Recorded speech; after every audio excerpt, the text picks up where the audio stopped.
Bienvenidos hermanos nuevamente aquí en Brentwood Neighborhood Church al norte de California. Queremos darle la bienvenida y darle las gracias por sintonizar con nosotros. Y en este momento voy a estar orando por la palabra del Señor para preparar su corazón para la palabra del Señor. Bendito sea tu nombre, Señor. Venimos delante de ti para darte gracias por la oportunidad que tenemos de alabar tu nombre. Gracias por la oportunidad que nos da de que podemos abrir la Biblia y sabemos que tú nos hablas a través de tu palabra. Y quiero que toques, Señor, cada vida que nos está escuchando a través de la televisión o a través de la radio o donde esté, Señor. Toca su corazón, toca su vida, Señor, y que seas tú ministrando. En el nombre de Jesús te damos las gracias. Quédese con nosotros para que escuche estas alabanzas.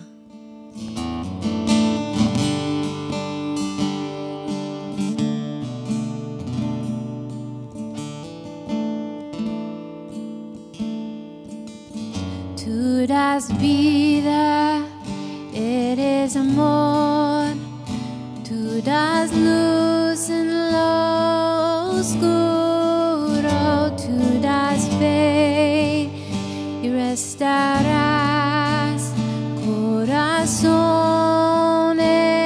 heridos.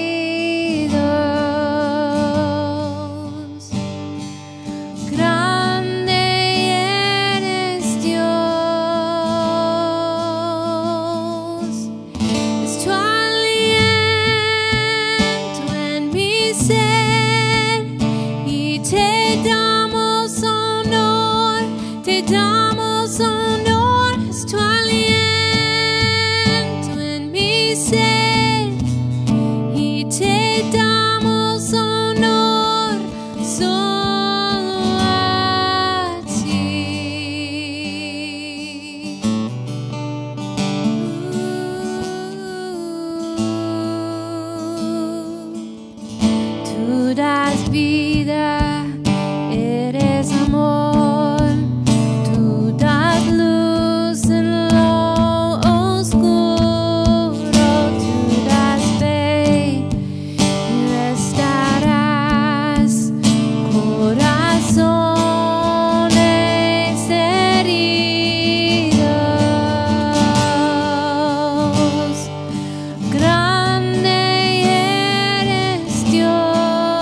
Una vez más le damos la más cordial bienvenida a este servicio latino. Esperamos que la alabanza que haya escuchado haya sido de bendición para su alma. Siempre es nuestra intención glorificar el nombre de Dios y pedirle a Él que Él utilice todo lo que aquí hagamos para la bendición de los oyentes. Damos otra vez a usted la gratitud de habernos sintonizado. Gracias por estar con nosotros. Y en esta continuación de esta serie basada en la carta de Pablo a los Efesios, al comienzo del año hemos escogido estar enfocándonos en esta preciosa carta a los Efesios y que comenzáramos apenas el domingo pasado. Este es el segundo domingo que estamos viendo esta carta. Al comienzo de la carta estuvimos viendo la importancia que el apóstol presenta acerca de el mensaje de ser escogidos de Dios. Eso era el tema del domingo pasado, siendo nosotros los escogidos de Dios. ¿Qué significa y cuál es la expectativa de Dios para nosotros como sus escogidos? Las bendiciones que vienen por ser escogidos. Y el apóstol continúa al final del primer capítulo y al comienzo del segundo, un pasaje un poquito largo, pero es compuesto de la última parte del capítulo 1 y la primera parte del capítulo 2, en donde el apóstol nos trae a nosotros una exhortación, quizás más una petición. Es algo importante para él, ya que él lo presenta en una plataforma de una oración que él hace. Él está pidiendo, intercediendo por la iglesia para que nosotros podamos apreciar la obra de Cristo. Y es precisamente ese el título de la reflexión del día de hoy, apreciando la obra de Cristo. Vamos a leer la lectura. Le he pedido una vez más a mi amada esposa que lo leyese, que sea tan gentil que nos dirija en la lectura. Esta se encuentra, como dije, la segunda parte del capítulo 1 de Efesios. Efesios capítulo 1, comenzando en el verso 15 hasta el final y luego los primeros 10 versos del capítulo 2. Leemos en el nombre del Padre, del Hijo y del Espíritu Santo.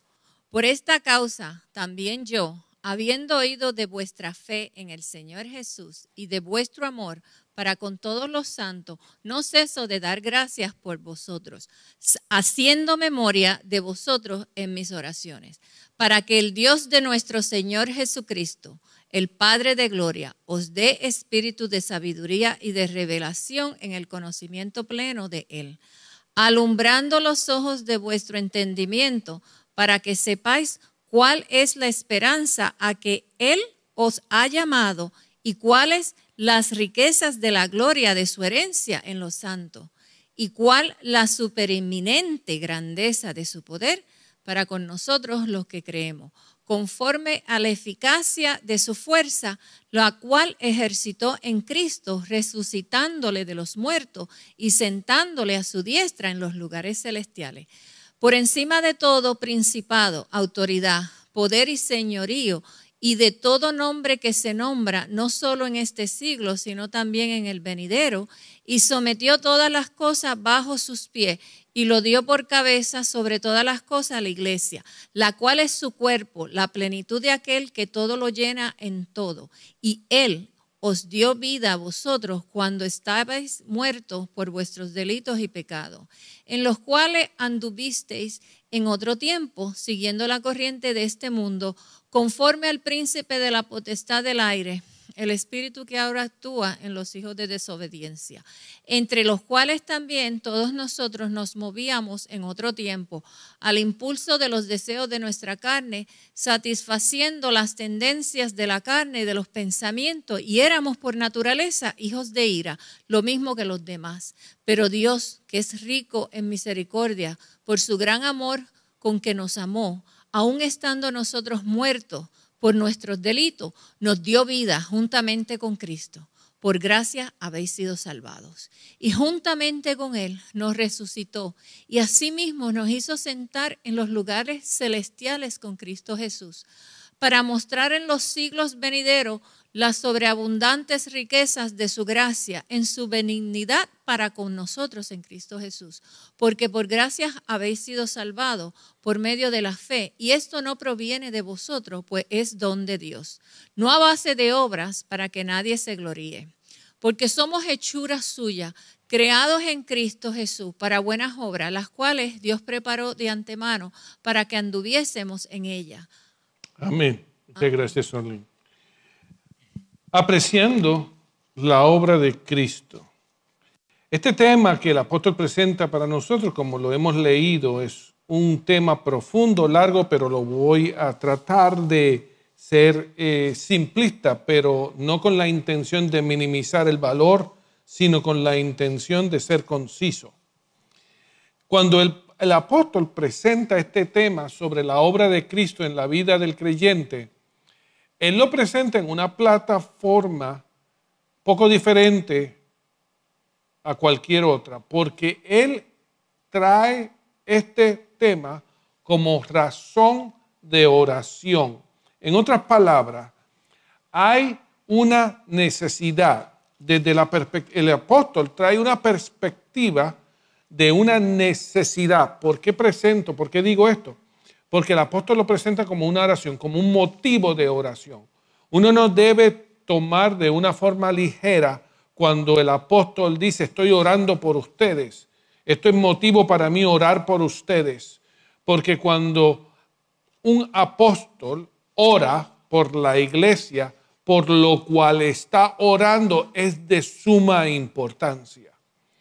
Y es por eso que presento la perspectiva que para el apóstol este tema que vamos a estar viendo es necesario, es urgente, es razón suficiente para que él implore, pida, ore, interceda por la iglesia, para que Dios actúe, para que Dios se envuelva, para que Dios haga algo, para que Dios cumpla o conteste la oración que es presentada. En otras palabras, es necesario, hay una necesidad grande para que el creyente entienda la obra que Cristo ha hecho en él. Nosotros no podemos olvidar lo que Cristo ha hecho en nosotros. Y si tú, amigo o amiga que me estás escuchando, tú todavía no has dejado que Cristo obre en ti, pues es más urgente para ti que tú entiendas lo que Dios puede hacer por ti. La obra de Cristo es el mensaje más grande del Evangelio. Es una perspectiva del mensaje del Evangelio, lo que Cristo puede hacer por uno. Uno como creyente, habiendo sido redimido, habiendo sido, como vimos en el primer capítulo, tú eres elegido por Dios. Pues más importante es para uno no perder de perspectiva lo que Cristo ha hecho. De por sí, esta necesidad que el apóstol nos presenta, la presenta al comienzo del texto que leyó mi esposa para nosotros, cuando él dice: no ceso de dar gracias por vosotros, haciendo memoria de vosotros en mis oraciones. El apóstol presenta este tema como si fuera causa diaria de sus oraciones. ¿Y cuál es la petición? La petición que él hace es que Dios intervenga. Así mismo es como él lo dice. Mira lo que él dice: para que el Dios de nuestro Señor Jesucristo, el Padre de gloria, os dé. Os dé. La petición del apóstol es sencilla. Es que Dios venga a nuestro rescate. Es que Dios venga a intervenir. Es que Dios venga a suplir lo que en nosotros no podemos suplir. Dios tiene que intervenir en nuestra vida, aún ya siendo salvos, para que nosotros podamos comprender la magnitud de la obra de Dios en nosotros. Déjame ponerlo de esta manera, amado que me escuchas. A nosotros nos va a tomar toda la vida entender la obra que Cristo ha hecho en nosotros, aunque ya la hemos recibido. Aunque ya hemos sido transformados, aunque ya hemos sido vasos de la gracia de Dios, a nosotros nos va a costar mucho tiempo, nuestra vida, nuestra jornada, nos va a costar la intervención de Dios. Dios nos tiene que ayudar para que nosotros podamos apreciar, comprender y de esa manera vivir a la luz de la obra que Cristo ha hecho en nosotros. Nos tomará mucho tiempo. Es por eso que el apóstol presenta esto como una petición de que Dios nos dé. ¿Y qué es lo que él pide que Dios nos dé? Es lo que leímos aquí, ¿verdad? 3 cosas sencillas. Que nos dé sabiduría y revelación y que abra el entendimiento. Esa es la petición del apóstol. Que Dios intervenga en la vida del creyente para que nosotros podamos entender, para que nosotros podamos apreciar, para que Él nos dé un espíritu, es como Él lo dice, un espíritu que nos dé la capacidad de tener la sabiduría necesaria, podamos tener la revelación necesaria y podamos entender lo que Él ha hecho en nosotros. Sabiduría es la capacidad del ser humano de aplicar el conocimiento a la vida diaria. Eso es lo que es sabiduría. Revelación es el poder descubrir algo que ha sido oculto. Es la capacidad de descubrir algo que antes estaba siendo oculto para nosotros, lo desconocido. Y esta es la realidad del hombre. El hombre necesita descubrir lo que es oculto a sus ojos. El hombre necesita poder aplicar en su vida diaria el conocimiento que Dios le da. Nosotros necesitamos esa sabiduría y esa revelación de Dios. Pero eso se obtiene a través de la intervención divina de Dios.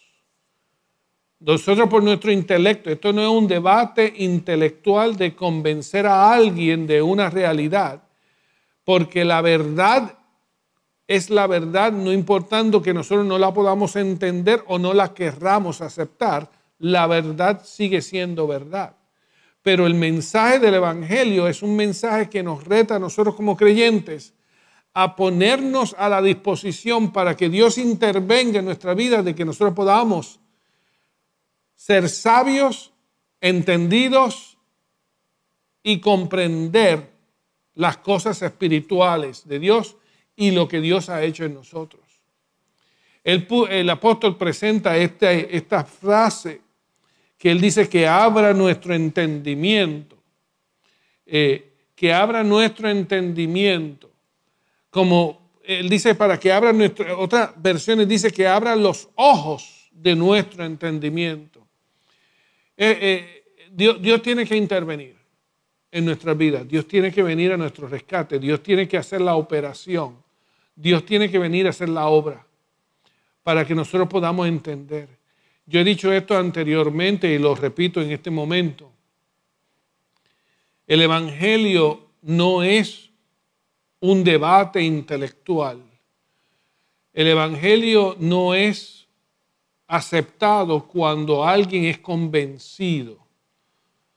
El Evangelio es un mensaje espiritual que Dios tiene que operar en la vida del ser humano para que el ser humano, dentro de su necesidad, dentro de su ceguera y su ignorancia, Dios le dé la capacidad de poder comprender su situación y lo que Dios le está ofreciendo.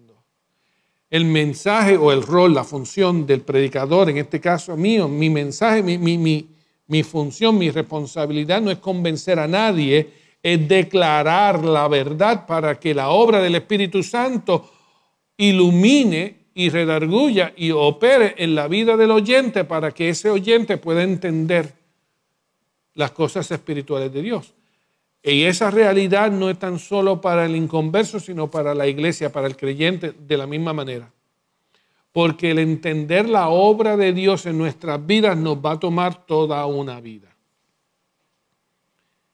Entonces, ¿qué es lo que el apóstol persigue? Que nosotros entendamos. ¿Para qué es esa sabiduría? ¿Para qué es esa revelación que el apóstol pide que nosotros como creyentes recibamos de Dios? ¿Con qué fin? verso 18, para que sepáis cuál es la esperanza a que Él os ha llamado, cuáles las riquezas de la gloria de su herencia en los santos y cuál la supereminente grandeza de su poder para con nosotros los que creemos. Hay tres cosas que el apóstol aquí está diciendo. ¿Qué es lo que el apóstol desea que nosotros podamos entender acerca de la obra de Dios en nuestra vida? Tres cosas: la esperanza, la herencia y el poder que Él nos ha dado. La esperanza implica la perspectiva. La esperanza es la perspectiva que Dios nos ha dado, la nueva perspectiva, el nuevo entendimiento de lo que la vida es. Cuando Dios nos da esperanza, esta esperanza es un lente a través del cual nosotros volvemos a redefinir lo que la vida misma es. Porque la esperanza cambia transforma la perspectiva del ser humano de lo que la vida es. La herencia es la identidad. Cuando nosotros venimos a ser herederos del reino y coherederos con Cristo, eso nos da una nueva identidad en Cristo. Y la obra de Cristo en nosotros nos reidentifica. Crea en nosotros una nueva criatura, ahora redefinida por la obra de la cruz. Y ahora nosotros, al ser herederos del reino, coherederos con Cristo, hay unas riquezas, hay una nueva identidad que nosotros tenemos que entenderla y aplicarla a nuestra vida. En tercer lugar es el poder. El poder que ejecuta en nosotros, el poder que está en nosotros, el poder que está activo en nosotros, el poder que es el fruto de la obra del Espíritu Santo y del nombre de Cristo, que es un nombre sobre todo nombre. Es un poder, es una capacitación, es una equipación. Dios nos equipa, nos capacita, nos da este poder y el creyente debe entender para qué es. ¿Para qué Dios nos está capacitando? O sea que hay un trío de cosas que que el apóstol ora a Dios para que Dios nos intervenga y nos dé sabiduría y revelación y nos abra nuestros ojos de entendimiento para que nosotros podamos entender estas tres cosas que Dios ya nos ha dado, que ha obrado en nosotros. Nuestra esperanza en Él, que es una perspectiva nueva, la herencia en Él, que define nuestra identidad, y el poder que está en nosotros, que es una capacitación, que es la equipación de Dios en la vida del creyente. Ahora, ¿cómo esto el apóstol lo presenta? ¿Cómo es que esta verdad es presentada a nosotros? Esto el apóstol lo presenta a través de una comparación. Hay una comparación. Hay una comparación que, en mi opinión, en esto se encierra el mensaje del Evangelio. Es una comparación. Es una comparación de lo que tú eras con lo que tú eres en Cristo. Es una comparación de lo que es el hombre sin Cristo con lo que es el hombre con Cristo. Esta es la comparación más grande que el ser humano debe entender. Es un mensaje de lo que Dios puede hacer en la obra, en la vida del ser humano. Es el mensaje de la transformación. Y esta transformación se ve a través de esta comparación. La palabra de Dios, el mensaje del Evangelio está lleno de comparaciones. Cuando habla de la luz y de las tinieblas, cuando habla del gozo y del llanto, cuando habla del infierno y del cielo, cuando habla del salvo y del condenado, es una comparación. Todo es presentado a través de una comparación, porque la comparación te lleva a ti a una toma de decisión. Cuando tú comparas algo, entonces tú estás capacitado de tomar una decisión y elegir y decidir. Si tú deseas que Cristo ande contigo y haga la obra en ti o no. El mensaje es claro y es sencillo. Para nosotros como creyentes, esto es una petición del apóstol, que nosotros lo entendamos y no nos olvidemos y podamos profundizar. Por eso es que le pide a Dios que intervenga en nosotros para que comprendamos esta realidad. La comparación es de un antes con un ahora. Un antes significa cuando estábamos sin Cristo. Ese es el lenguaje del apóstol. Cuando estábamos sin Cristo. Mira lo que él dice. Él os dio vida a vosotros cuando estabais muertos en vuestros delitos y pecados, entre los cuales también todos nosotros nos movíamos en otro tiempo. ¿Cuándo? Antes. En otro tiempo, al impulso de los deseos de nuestra carne, satisfaciendo las tendencias de la carne y de los pensamientos, y éramos por naturaleza hijos de ira, lo mismo que los demás. Hay una realidad del hombre y la mujer que ahora son hijos de Dios, que ahora han recibido la obra de Cristo, donde nosotros podemos hablar de un pasado, del antes. Ese lenguaje del antes es un lenguaje del creyente. El creyente puede hablar de un antes, de lo que como yo era antes. Ese es un lenguaje del redimido. El redimido puede hablar de un pasado. Ese pasado todavía es un presente para aquellos que no han recibido a Cristo. El inconverso no puede hablar de un pasado todavía porque el pasado es su presente. Pero para los hijos de Dios hay un pasado del cual nosotros no nos podemos olvidar, porque de ahí fue donde Él nos sacó. Y en eso radica la obra de Dios, de la transformación en el hombre para que el hombre pueda tener un pasado. Y entonces pueda hablar de un pasado y pueda decir lo que yo era antes. Pero es Cristo el único que causa la existencia de un pasado en la vida del hombre. Porque sin Cristo el pasado todavía sigue siendo un presente. Y la vida que no tiene a Cristo en su corazón no puede hablar de una transformación en su vida por cuanto el pasado sigue siendo el presente. Pero para nosotros que hemos sido redimidos hay un pasado que el apóstol pide que nosotros entendamos porque en eso radica el mensaje y la obra de Cristo en nuestra vida. En donde nosotros éramos antes de una manera. ¿Cómo? ¿Cómo lo éramos? Él lo presenta de tres formas sencillas. Estábamos muertos en vida. Esa es mi manera de decirlo. Él lo dice en la Escritura. Él dice en la Escritura que estábamos muertos en nuestros pecados, en nuestros delitos. Así es la manera en que lo presenta. Yo lo llamo de esta manera. Estábamos muertos en vida. Estábamos corporalmente, físicamente vivos, pero espiritualmente estábamos muertos. Hay una muerte. Esta muerte radica en la falta de esperanza. Estamos muertos. Estábamos vulnerables. El apóstol dice que nosotros nos movíamos conforme al que domina, al que controla, al principado del aire de este mundo. Estábamos vulnerables y sujetos. Estas son palabras que el apóstol presenta aquí. Que estábamos vulnerables, sujetos y que nos movíamos conforme. Así como él lo dice. Que andábamos conforme al principado, a los poderes de este mundo. Estábamos vulnerables, sujetos. Estábamos siendo nosotros manipulados por Satanás. Satanás nos seducía con facilidad.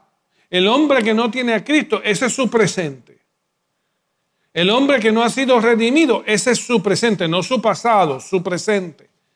Donde vive sujeto, vulnerable, una presa fácil. No puede defenderse y está incapaz de cambiar esa realidad porque los principados, el poder de este mundo controlan, son muy poderosos para él. Él por su propia voluntad y esfuerzo y fuerza no puede cambiar esa realidad. Pero nosotros podemos hablar de ese pasado, cuando estábamos ahí. Y estábamos condenados. Y la condenación radica en que nosotros vivíamos de una forma de desobediencia. Por eso es que la Escritura dice que éramos hijos de desobediencia, hijos de ira, hijos de desobediencia. ¿Qué significa? Que lo único que nosotros podíamos hacer, lo único que nosotros hacíamos era aquello que era de desagrado a Dios, que era de desobediencia a Dios. Y por cuanto lo único que nosotros podíamos hacer era aquello contrario a la voluntad de Dios, Dios no tenía otra manera de responder a nuestra acción sino con ira.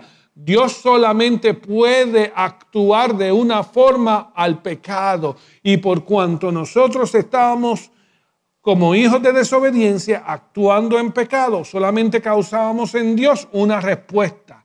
Y era la ira. Por eso éramos hijos de ira, provocando la ira de Dios. Y esa es la conducta de aquel que no tiene a Cristo en su corazón. Nosotros como creyentes, esa era nuestra situación. Ese es nuestro pasado. Pero también ahora hay un presente diferente. Y esa es la comparación. La comparación radica en que nuestro ahora es diferente a nuestro pasado. De que ahora nosotros podemos decir, estoy con Cristo. Antes estaba sin Cristo, ahora estoy con Cristo. Esa es la comparación. Ese es el mensaje. Esa es la realidad de aquel que viene a Cristo. Aquel que viene a Cristo puede hablar de un ahora diferente. No de un ahora que continúa con el pasado. No que el pasado sea tu presente, sino que tu presente es diferente a tu pasado. Y ahora es diferente por causa de la obra de Cristo. Porque ahora con Cristo, Cristo ha hecho su obra en mí. ¿Cuál es la obra? Mira lo que el apóstol dice. Pero Dios, que es rico en misericordia, con su gran amor con que nos amó. Amado, déjame hacer un paréntesis aquí. Esta palabrita, pero Dios. Amado, yo quiero darte a ti luz. Quiero dejarte saber que esa es una de las más hermosas palabras de este texto. El pero. El pero. Este pero es una de las palabras más bellas que existen en este texto. Porque si ese pero no estuviese ahí, significaría que no hubiera habido un cambio. Ese pero implica un cambio. Ese pero implica que Dios intervino. Ese pero implica que hay una alternativa al pasado. Ese pero es una de las palabras más lindas, profundas que hay en este texto. Ese pero implica que hay una esperanza. La esperanza es Cristo, que Dios, con su grande amor con que nos amó, aun estando nosotros muertos por nuestros delitos, nos dio vida juntamente con Cristo, y por gracia habéis sido salvos. Y juntamente con Él nos resucitó, y así mismo nos hizo sentar en los lugares celestiales con Cristo Jesús. Y leo el verso 10, brinco al verso 10 para que entiendas. Porque somos hechura suya, creados en Cristo Jesús para buenas obras, las cuales Dios nos preparó de antemano para que anduviésemos con ellas. Hay tres cosas que en el ahora con Cristo, la obra de Cristo en la vida del ser humano ha hecho. ¿Qué es lo que la obra de Cristo ha hecho en nosotros? Tres cosas. Uno, nos salvó de la ira. Como estábamos hablando anteriormente. Nos salvó de esta ira, la cual era la única respuesta de Dios al pecado del hombre. Cristo vino a cambiar esa realidad y a darnos una nueva realidad donde ahora en vez de ira recibimos gracia. Porque por gracia es que hemos sido salvos. Hay una salvación de la ira. Esa es la perspectiva que el apóstol estaba orando, que nosotros podamos entender la esperanza que hay en Cristo, la nueva perspectiva de que hay esperanza en Cristo Jesús. Nosotros como creyentes decimos, ese es mi presente ahora. Yo no soy hijo de ira, soy hijo de la gracia, soy producto de la gracia divina de Dios. La obra de Cristo me salvó. La obra de Cristo me da una vida nueva juntamente con Cristo. Este es el lenguaje. Que con Cristo hemos sido resucitados. Vivimos ahora juntamente con Cristo. ¿Qué implica eso? Una nueva identidad. Esa es la identidad de la herencia de la cual él hablaba en el capítulo 1, de que hay una nueva identidad. Ahora yo estoy viviendo una vida diferente con Cristo. Esta condición, este estado de vida conjunto a Cristo implica una relación, una unidad. Estoy viviendo hay una unidad, hay una unión, hay una relación, hay una colaboración donde ahora yo vivo con Él, Él vive en mí y hay una identidad nueva. Ya yo no soy el que era antes, porque ahora yo vivo para Cristo. Para mí el vivir es Cristo, es lo que Pablo dice. Y esa es la obra de Cristo en nosotros, donde ahora mi presente es diferente. Y en tercer lugar, estoy viviendo el plan de Dios. Eso es lo que decía el verso 10, por eso es que te leí el verso 10. Porque somos hechura de Dios para hacer buenas obras, las cuales Él preparó de antemano. Eso lo que implica es el plan de Dios. Es que ahora yo estoy viviendo el plan de Dios. Antes yo vivía sin rumbo y sin propósito y sin razón. Ahora estoy viviendo el plan de Dios para mi vida. Hay una capacitación, porque para eso es que radica el poder del Espíritu Santo, el poder de Dios. Por eso es que Dios me capacita para vivir la vida que Él ha preparado para mí. Y eso es lo que el apóstol pide, suplica, ora a Dios de que nos dé a nosotros sabiduría y revelación y abra nuestros ojos para comprenderlo. A los creyentes, a los que lo hemos recibido, ¿por qué? Porque esto es una necesidad. Porque cuando yo comprendo el cambio de la obra de Cristo en mí, el cambio que la obra de Cristo en mí ha causado, entonces yo puedo echarle mano, hacer lo mío, posesionarme de esa nueva vida en Cristo, hacerme responsable, entender que hay una respuesta a esa obra.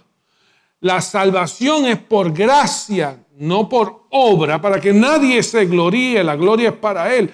Mas, sin embargo, esa gracia exige una respuesta del que la recibe. Yo respondo a Dios por su gracia y respondo con la actitud de aquel que comprende, entiende y aprecia la obra de Cristo. Eso es el término. Para eso es que Pablo estaba orando. Él decía en el capítulo 1, para que sepáis.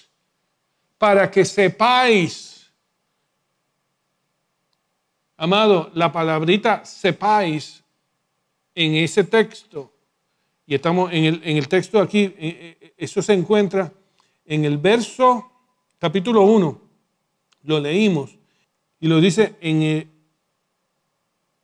verso 18, cuando él dice, para que sepáis estas grandes cosas, la herencia, la esperanza. Esa palabrita sepáis viene del griego y es una palabra que viene, la raíz es una palabra que se llama hoida en griego, que implica percibir, comprender, que implica apreciar. Y yo tengo que apreciar lo que Dios ha hecho en mí. Como creyente, te estoy hablando ahora, hermano, hermana, nosotros tenemos que vivir vidas de apreciación, que aprecien, vidas que entiendan, vidas que aprecien la obra de Cristo.